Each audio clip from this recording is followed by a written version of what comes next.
correct number, which is 08059188858. And of course, we shall bring you the correct number during the course of this broadcast. Stay with us as we go for a quick break, and when we come back, we shall bring you.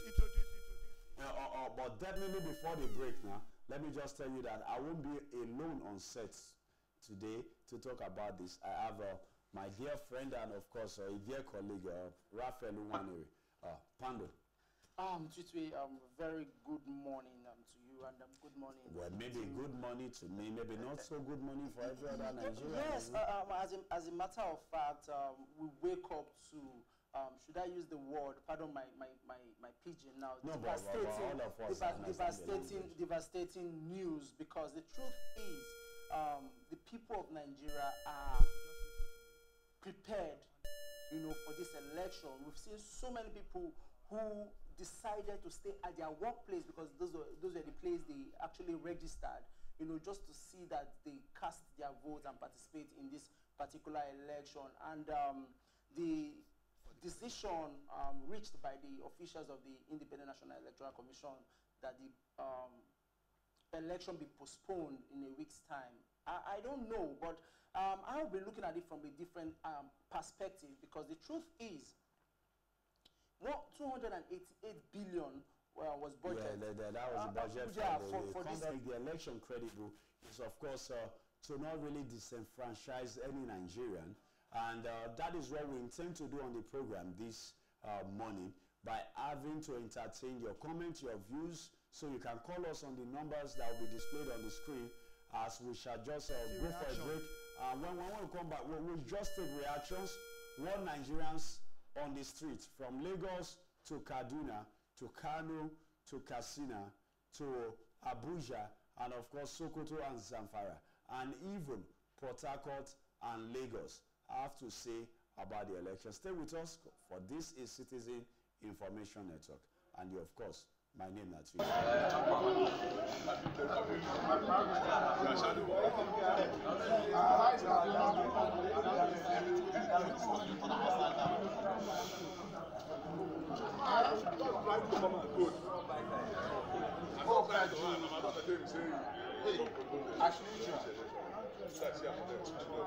Silver State. I already started. I want to vote for here.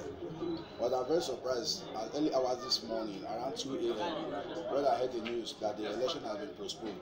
So I was shocked, but I thought it is joke. So down to this morning that I came to my polling unit, which I'm supposed to vote. But I'm very surprised of this country, because unfortunately they are just playing with this. They are just playing with the youth of this country. It is because of we the youth, we just kept quiet, looking at them. I could remember a statement that the president made that Nigerian youth are lazy. I know why we are lazy. We are lazy because we did not came out. We did not came out to let them know that enough is enough. We are not lazy because we cannot work. We are working, but we cannot come out and let them know that this thing we are doing, we are tired of them. If it's another country like Egypt, Libya, and the rest, that the youth there are violent, one will not come out and tell us that. Look at today, they postponed the election today. This country, we.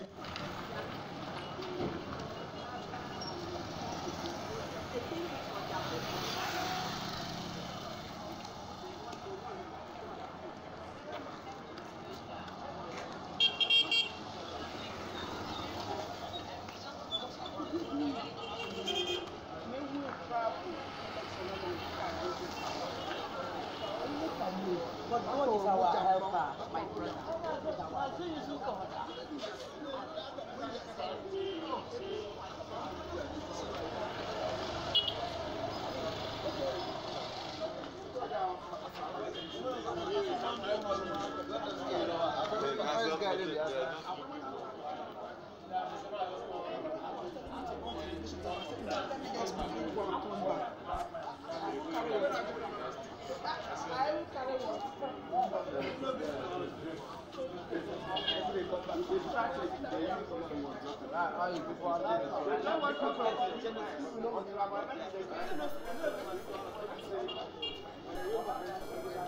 What do you think? See, I'm not happy about that, because they are the ones that have been telling us to avoid hate speech. So the reason of them insulting themselves and cancel the election is not right and it's not fair for we the Nigerians. As you can see, we are all here to vote. This is my PVC. So for them cancelling the vote, to me, it's out of no sense. Saboda magana ta gaskiya rage zaben nan ya bata mana rai saboda abu ne wanda yake har an shirya shi tsawon shekara hudu. Because they have 4 years to prepare for the election. But yet, some few hours to the election, they postponed it. Because if the election is not well prepared, there must be a problem, a lot of problems. All the world, all the eyes of the people of the world are on us. But yet, it used to destruct democracy in the world. Or at Nigeria.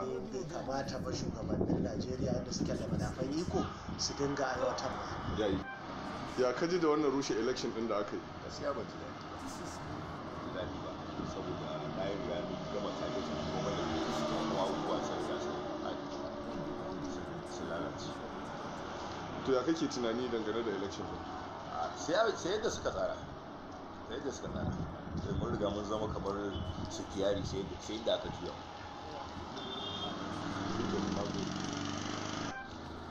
Ya kaji daga rushe zaben? Wannan rufe zaɓe da aka yi gaskiya ya takura mutane. Jama'a da yawa ba su fita guraren neman kuɗinsu ba, sannan masu sana'o'i ba su yi sana'o'i ba, babu abin da aka yi. Ga titi wayan babu mutane, kowa yana gida yin tsammanin cewa za a yi zaɓe, ga shi zaɓen nan bai yi ba. Gaskiya wannan al'amari bai yi wa mutane daɗi ba. Allah.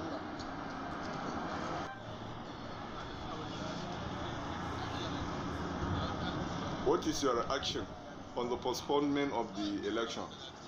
Sunana Abdurrahman Suudi Umar Kabara.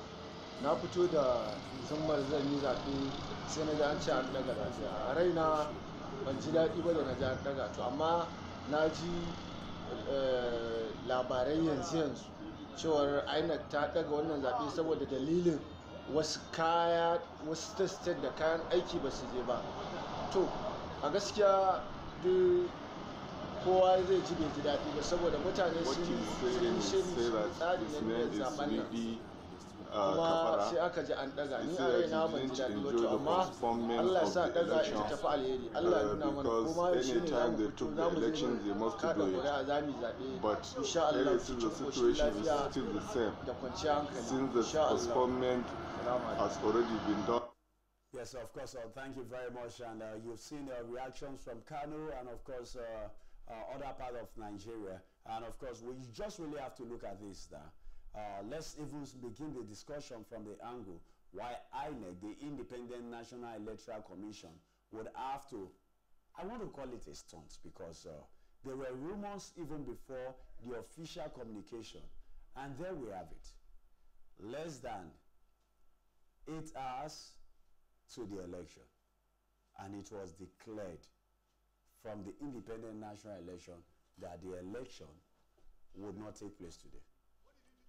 So what we just really want to know now is that what do we have? Is this as a case of interest? Is it really something of interest? Is it what we really want to see?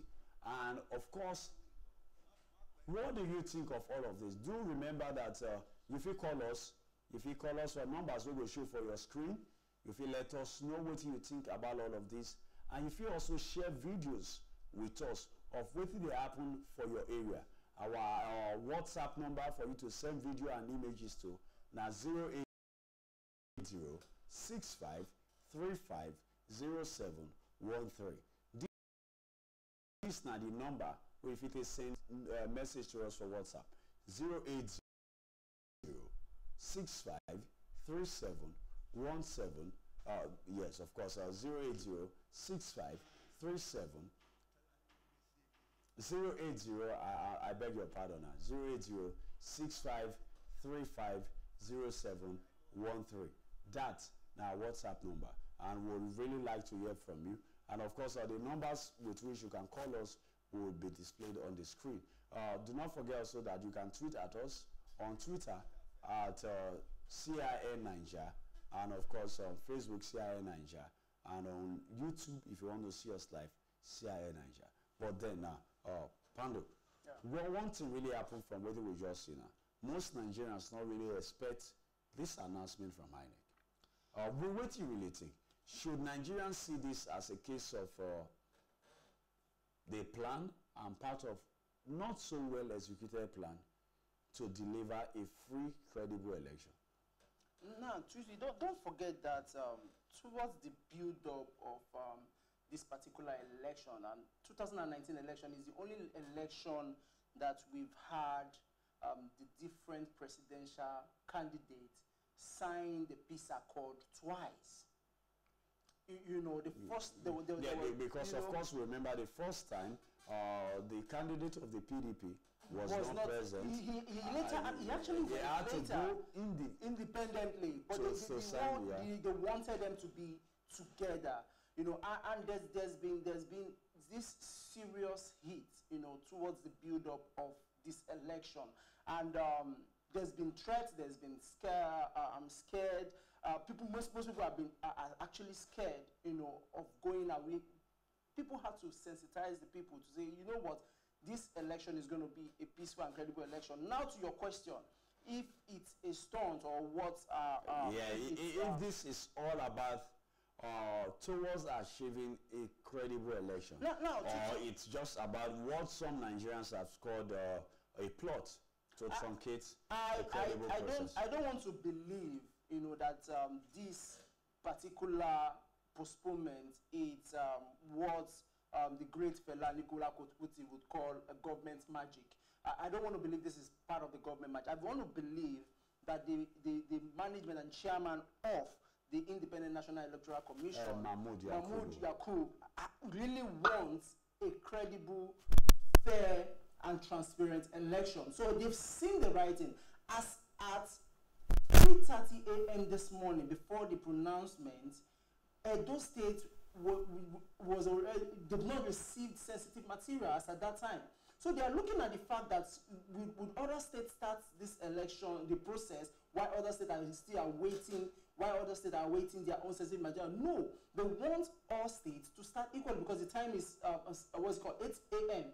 You know, to commence the election. Until the last person on the queue which is 2 p.m. vote. And I think they really want a transparent election, and they want a situation whereby all the states would have received their sensitive materials before the day of the election. But as it is, I know INEC will take responsibility, you know, for this what I would call. I'm trying to use a very.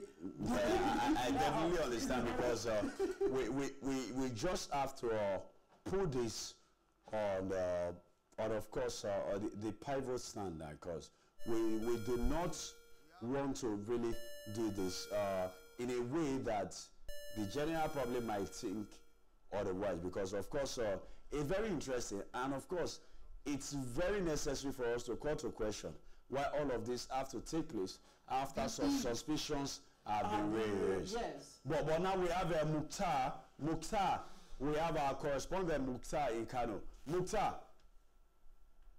Hello, Mukhtar. Hello, Mukhtar. Yes, Mukhtar, are you there? All right, I will definitely get back to Mukhtar as soon as he's ready to speak with us. But then what I was trying to say is that if we look at all of this, it started, to some of us, it was fake news. Yes. To some individuals, it was just a plot to make them stay at home and not go to vote. And then, that was when the news circulated that INEC might postpone the election. Now, you just said something about Edo State not receiving materials, yes. Now, we have to look at the distance between Abuja and Edo State. And not forgetting that the Edo State capital, Benin, has an airport. Yes.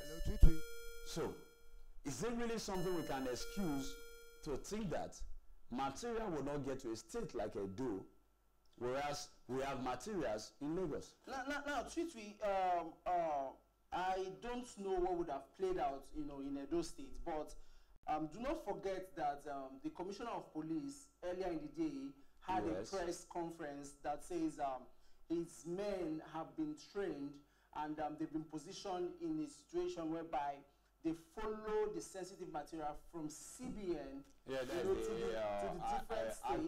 Acting IGP, yes, sorry, to the different states. Now, let me just play the devil's advocate, or let me be on the other side. What if they don't have enough security men on ground to have escorted the sensitive material of that of Edo to Edo State?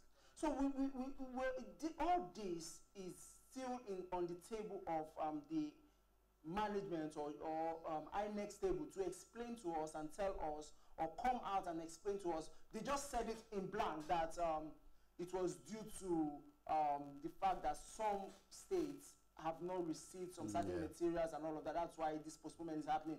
But they need to come out and really define and tell us. Don't just come and give us a blanket, you know, header and expect us to take it like this. Because the truth is, some people are just trying to believe that, you know, INEC are credible to conduct a credible election, and boom, this happens. Even with so many coming from different sector, and of course during my visit on the at the early hour of the day, while we received the news, we had to go on a visit to Victoria Island. Now we have Mukhtar on the line. Mukhtar from Kano. Good morning. Hello, Mukhtar. Okay, we're still struggling to connect with Mahmoud Mukhtar, our correspondent in Kano. As soon as we have that sort, and then we'll get to Mukhtar, and we'll definitely get to hear from Mukhtar. Yes, definitely. But do not forget that this is a live coverage of the 2019 election, which will definitely team Focus 2019. Stay with us, and we are still on this, and we'll bring you more analysis and even footages, of course, report. Now we'll have to bring all of this to you for you to know and get to see what we are doing and what our correspondents across the country have sent to us. Do not forget that we have reporters in Lagos, yes, in Abuja, in Kano, in Katsina, in Kaduna, of course Sokoto, Zamfara, and even Ekiti State. So, but for you who are watching us live, whether on Twitter, on Instagram, on Facebook, or you're watching us live on our website www.cinnigeria.com, or on, of course, CIN Nigeria on YouTube. Then you can send us messages or call us on the phone numbers that will be displayed on the screen. Yes, of course, the phone numbers that will be displayed on the screen. Do not forget that we are very ready and we are geared up to bring you live images of the election next week, because according to the Independent National Electoral Commission, INEC, the election has been postponed to next week Saturday. So all you have to do is stay with us, and do not forget that what Citizen Information Network represents is information, and we are here to bridge the information gap. Yeah, I have Raphael Uwaneri has been with me on set, and also we have other people other guys that will join us on set today. You know, Citizen Information Network is youth oriented, and that is what we represent. Now we have to just quickly talk about something, because before we forget, it's very good that you know that we have over 84 million registered voters, over 119,000 polling units where elections are meant to take place. And of course, we have 91 political parties.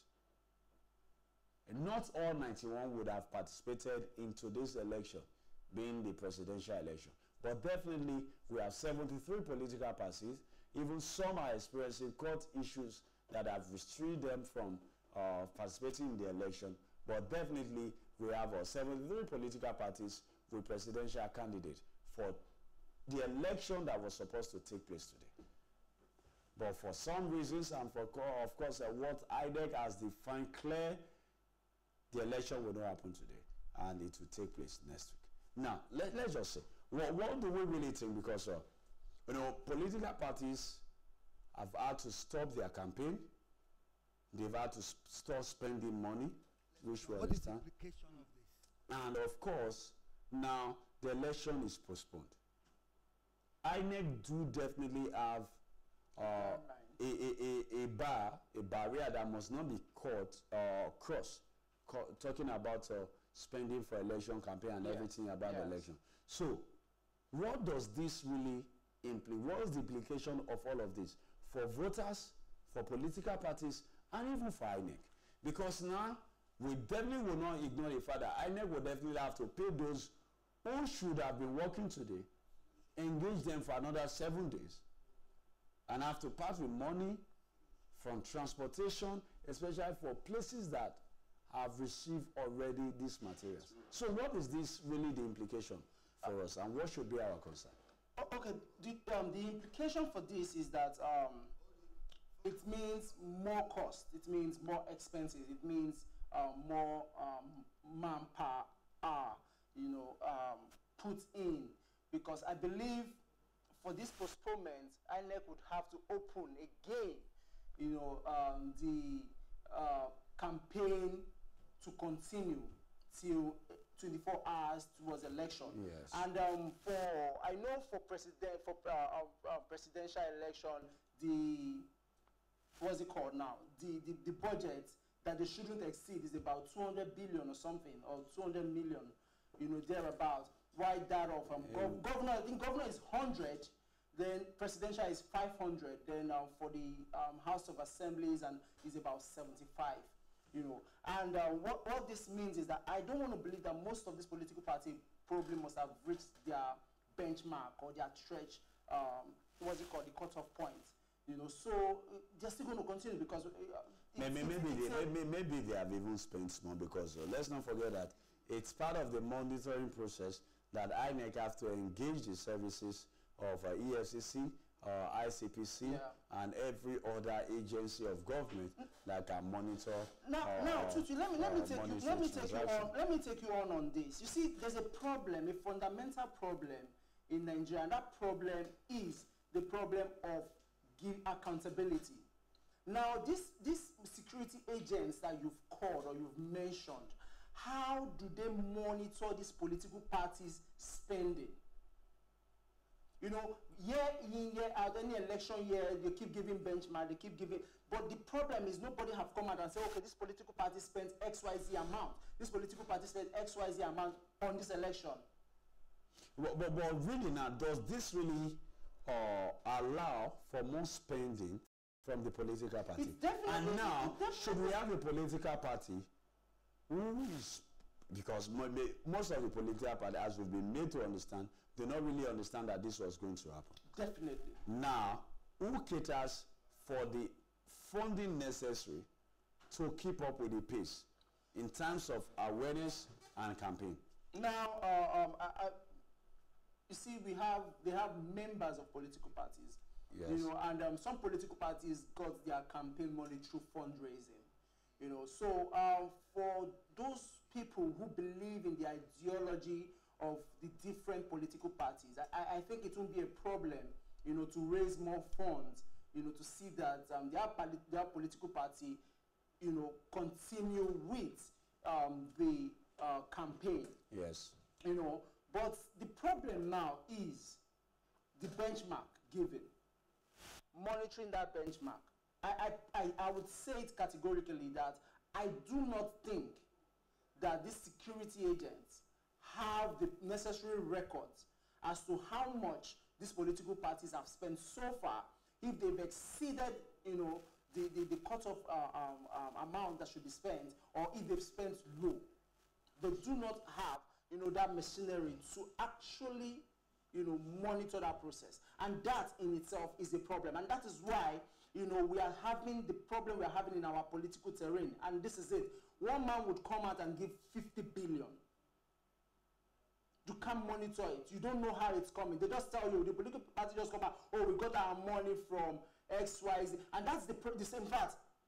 Let's go to Obie Kwesili's party. That was the issue she had, when she opted out from the race, and, you know, the chairman of the political party came and said, you know what, come and give account of the money donations received. You know, so that's a major problem, and that is going to be a very big problem for the shift of this date, because now it means those who believe in ideology of the political party are going to spend more. They are already getting ready to go to the poll today, you know, to cast their vote and see that, okay, let's finish this process. Let's just get to see the results. And what Nigerians really think about our ideas, our representation and everything. But there you have it. We shall definitely talk more about this, and of course bring you more report and analysis of all happenings. But then we shall just take a quick look at what we consider here at Citizen Information Network, the top 5 presidential candidates, what their manifesto says, and what they are offering to Nigerians. So just stay with us. For my name is Tweety Ayino, and this is Citizen Information Network. Wherever you're watching, stay with us, for we shall bring you the accurate, unbiased analysis. Let's just a former United Nations official and professor in international business and public policy at the Tufts University Fletcher School of Law and Diplomacy. His campaign promises include 1 trillion naira venture capital funding of the creative industry and startup businesses in Nigeria, prioritizing the reformation of the Nigerian police, establish a seaport in eastern Nigeria, and complete the second Niger bridge within 2 years. Omoyele Sowore, AAC. Omoyele Sowore is the candidate of the African Action Congress. He was born in 1971. Sowore is from Eseodo, Ondo State in southwest Nigeria. He is a Nigerian human rights activist, pro-democracy campaigner, and founder of online news agency Sahara Reporters. His campaign promises include to pay workers 100,000 naira living wage, youth corps members to earn 50,000 naira monthly allowance, legalization of Indian hemp. Adetokunbo Olufela Durotoye, ANN. Olufela Durotoye, born in Ibadan, Oyo State in 1971, is the presidential candidate of the Alliance for New Nigeria for the 2019 presidential elections. Fela Durotoye is a business consultant, leadership expert, and motivational speaker. He is the president of the Gemstone Nation Builders Foundation, a non-profit, non-governmental organization targeted at training youths towards transformational leadership and social change. Below are some of his campaign promises if elected. Increase education